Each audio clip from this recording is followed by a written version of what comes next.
Shalom, selamat siang, selamat sore Bapak Ibu. Saya senang sekali boleh ada di sini dan di GBI Campbelltown. Terlebih dahulu izinkan saya mengucapkan terima kasih kepada Bapak Gembala, Ibu Pastor Rusdi dan Pastor Yoki bersama tim Gembala yang telah memberikan kesempatan bagi saya boleh ada di tempat ini. Terima kasih kepada musicians, kepada Ibu Yeti, Ibu Hati, Ibu Hatin. Saya pernah ketemu ternyata ya, saya pernah ketemu Pak. Dan juga kepada singers, terima kasih, terima kasih.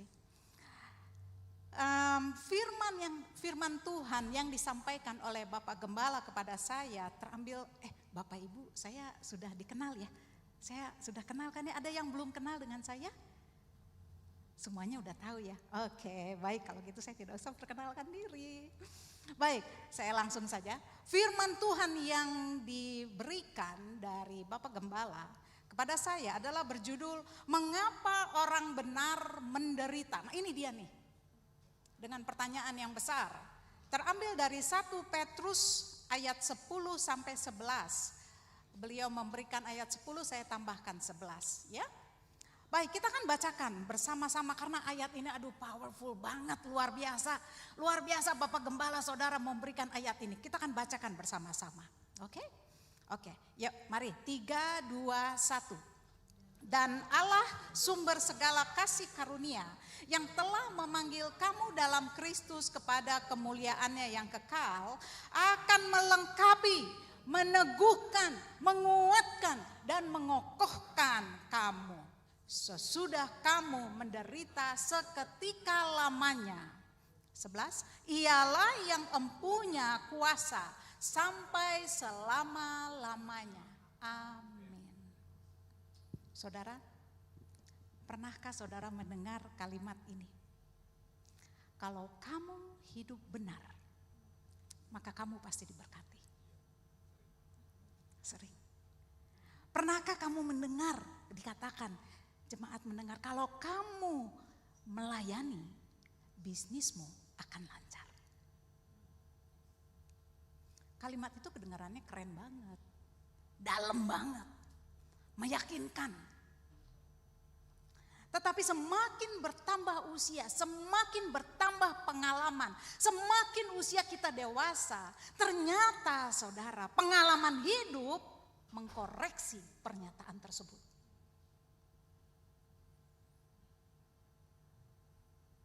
Ternyata saya melihat orang yang benar, yang setia mengalami, dia mengalami sakit berat. Berat banget, berbulan-bulan sakit. Padahal dia orang yang setia. Orang yang setia melayani. Bagaimana dengan orang yang jujur? Hidupnya ternyata mengalami kehilangan, gagal. Padahal dia orangnya jujur. Bahkan yang terakhir saya dengar dia disingkirkan saudara. Bagaimana dengan orang yang taat berdoa? Orang yang taat berdoa ternyata juga dia mengalami konflik keluarga. Dia mengalami kehilangan. Dan dalam 6 bulan dia mengalami 3 orang yang dia kasihi. Maka muncul pertanyaan yang kita boleh renungkan di sini. Apakah kita mengalami hidup yang nyaman karena hidup kita benar? Saya ulang lagi ya, dalam bentuk yang berbeda. Apakah kehilangan, mengalami kegagalan, mengalami sakit, itu karena kita kurang beriman? Atau kalau saya balikkan begini, apakah memiliki iman artinya hidup kita akan bebas dari segalanya? Bebas dari tantangan, bebas dari masalah, bebas dari konflik? Jangan-jangan kita memiliki satu versi, satu konsep mengenai Tuhan. Tuhan versi kita sendiri. Bahwa Tuhan yang menurut versi kita, konsep kita adalah Tuhan yang membuat hidup kita aman. Kenapa? Karena kita mengukur Tuhan dari kenyamanan kita. Ketika kita baik maka kita katakan Tuhan baik.